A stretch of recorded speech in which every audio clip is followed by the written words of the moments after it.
지난 몇 년간 시장의 모든 관심은 단연 인공지능, AI였죠. 뭐랄까, 세상의 모든 스포트라이트를 그냥 혼자 다 받는 주인공 같았어요. 그런데 혹시 이런 생각해 보신 적 있나요?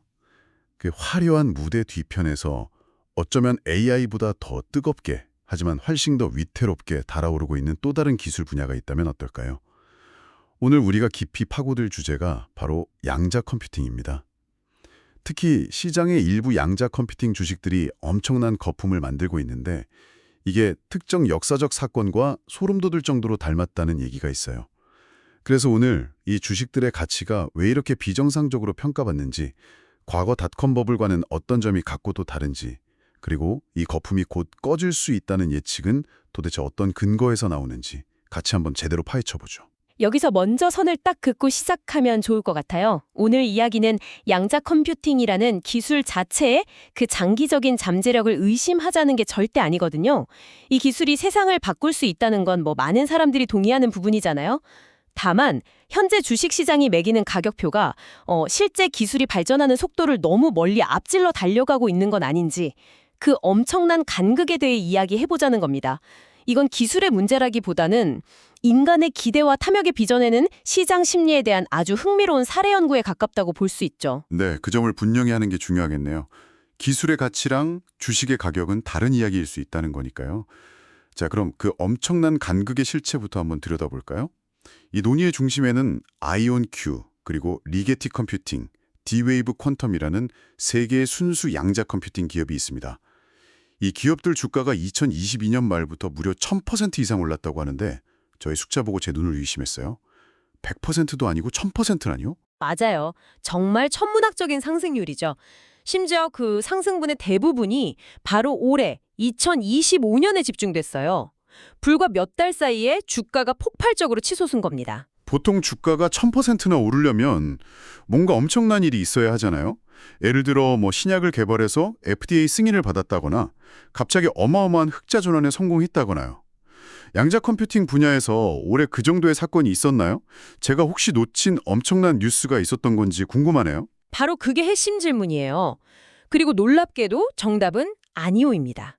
올해 갑자기 양자 컴퓨터가 인류의 난제를 해결했다거나 대다수 기업이 당장 도입할 만한 상업적 성과를 냈다는 소식은 없었습니다. 의미 있는 기술적 진전이나 대규모 기업 고객을 확보했다는 소식도 없었고요. 물론 이들 기업이 가만히 있었던 건 아니죠. 갇힌 이온 방식이나 초전도 기술은 활용해서 새로운 아키텍처를 개발하고 인수합병을 통해 몽집을 불리는 데 막대한 돈을 쓰고는 있죠. 하지만 그건 미래를 위한 투자이지 현재 주가를 1000%나 끌어올릴 만한 가시적인 성과는 아니거든요. 그럼 도대체 이 폭등의 동력은 뭐였던 걸까요? 실적이 뒷받침되지 않는데 주가만 저렇게 올라갔다는 건데. 주가를 밀어올린 건 펀더멘탈이 아니라 이야기의 힘이었습니다. 레딧 같은 온라인 포럼이나 각종 소셜미디어에서 양자 컴퓨팅이 미래다, 이 회사가 제2의 엔비디아가 될 것이다와 같은 서사가 밈처럼 퍼져나갔어요.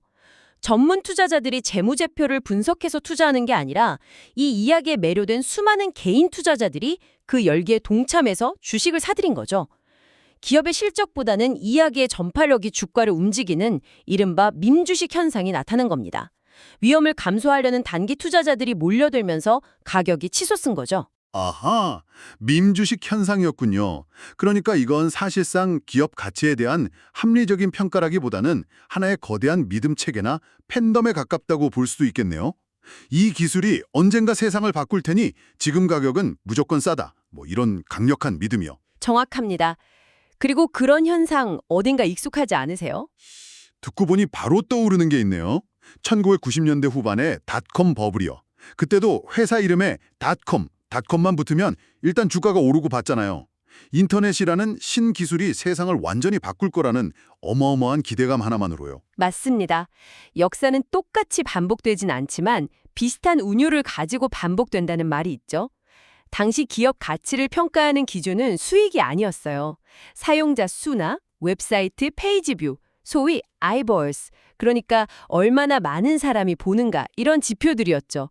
당장 돈은 못 벌어도 일단 사람만 모으면 어떻게든 비즈니스 모델이 생길 거라는 막연한 기대감이 주가를 떠받쳤습니다. 그때 정말 황당한 회사들도 많았잖아요. 저도 기억나는 게 애완동물 용품을 온라인으로 팔던 패치닷컴 같은 경우 슈퍼볼 광고에 엄청난 돈을 쏟아붓고 귀여운 강아지 인형 마스코트로 인기는 끌었지만 결국 수익을 내지 못하고 파산했죠.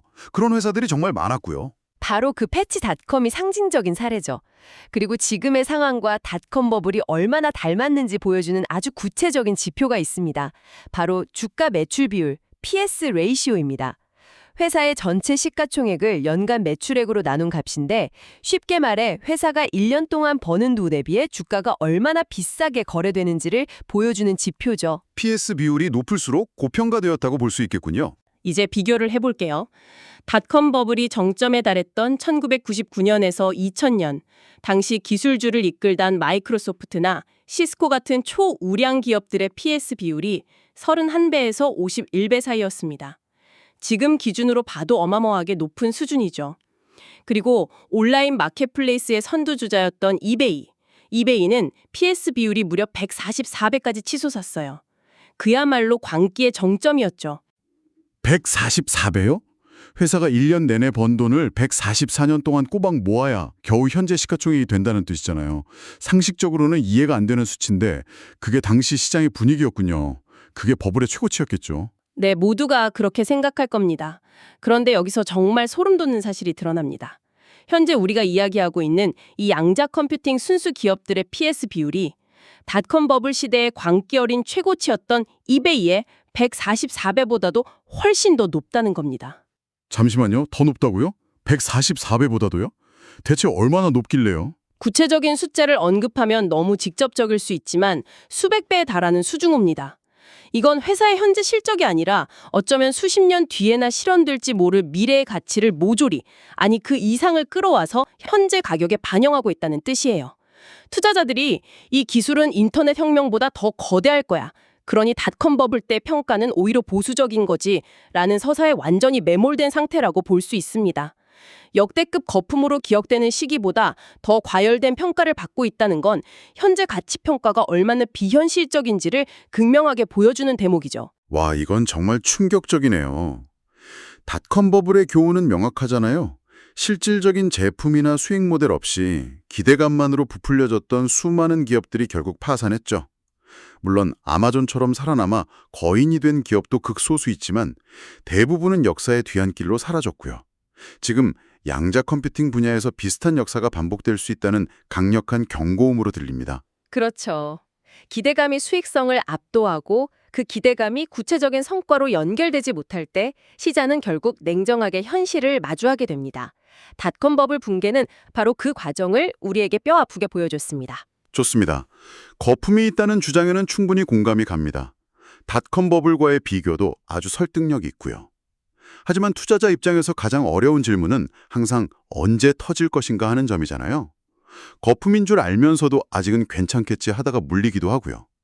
그런데 이 분석은 2020년이라는 아주 구체적인 시점까지 제시하고 있어요.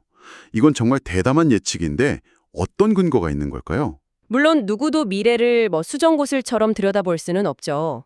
이건 예언이 아니라 여러 신호들을 종합한 분석에 기반한 예측입니다. 그리고 그 예측의 중심에는 아주 의미심장하고 구체적인 신호가 있어요. 바로 내부자들의 주식 매도입니다. 내부자 매도요? 회사 경영진이나 주요 주주들이 자기 회사 주식을 파는 걸 말씀하시는 거죠? 맞습니다. 구체적인 사실을 보면 이렇습니다. D-웨이브 퀀텀의 경우 회사의 방향을 결정하는 CEO와 재무 상태를 총괄하는 CFO, 그리고 다른 이사회 멤버들까지 자신들의 회사 주식을 팔고 있습니다.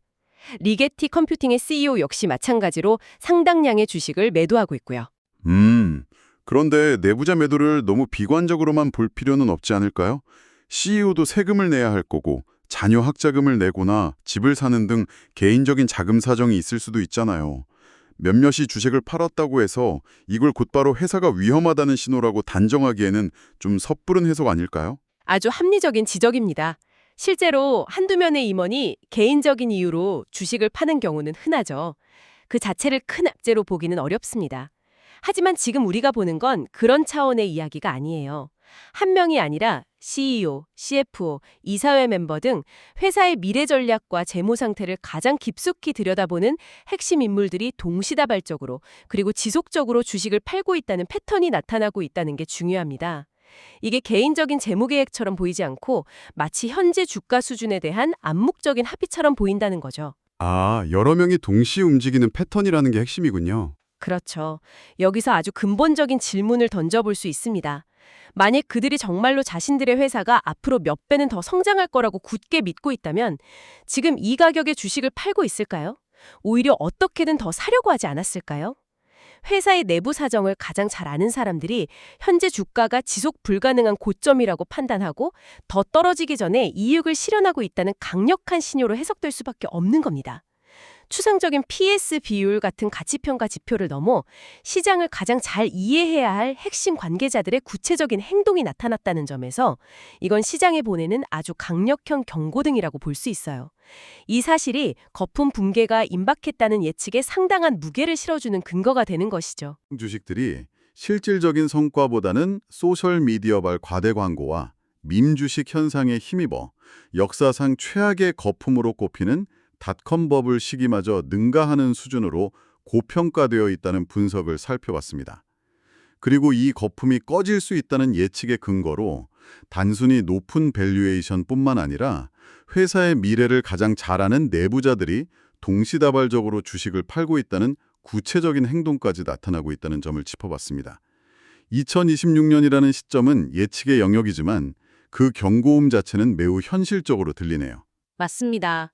이 모든 논의의 핵심은 결국 양자 컴퓨팅이라는 기술이 가진 혁명적인 약속과 주식시장의 단기적이고 때로는 투기적인 현실 사이에 거대한 긴장 관계에 있다고 볼 수 있습니다. 하나의 강력한 서사, 즉 미래를 바꿀 기술이라는 이야기가 자산의 내재 가치와 시장 가격을 얼마나 완벽하게 분리시킬 수 있는지 보여주는 대표적인 사례라고 할 수 있겠네요. 기술의 미래는 언젠가 밝게 빛날 수 있겠지만 그 머나먼 미래가 이미 현재의 주가에 모두 반영되었다고 믿는 것은 매우 위험한 도박일 수 있다는 교훈을 줍니다. 마지막으로 당신이 한번 곱씹어 볼 만한 질문을 하나 던지면서 마무리하겠습니다. 이 분석은 해당 기업들을 피해야 할 위험한 투자 대상으로 지목합니다. 하지만 한 걸음 물러나서 이 현상 자체를 바라보면 어떨까요? 이 뜨거운 열풍은 차세대 거물, 즉 제2의 아마존이나 구글을 찾으려는 우리 사회의 집단적인 갈망에 대해 무엇을 말해주고 있을까요? 진정으로 혁신적이지만 상용화까지 수십 년이 걸릴지도 모르는 기술에 대해 우리는 과열된 기대감의 함정에 빠지지 않으면서 그 잠재력을 어떻게 현명하게 평가하고 또 응원할 수 있을까요? 한 번쯤 생각해 볼 문제입니다.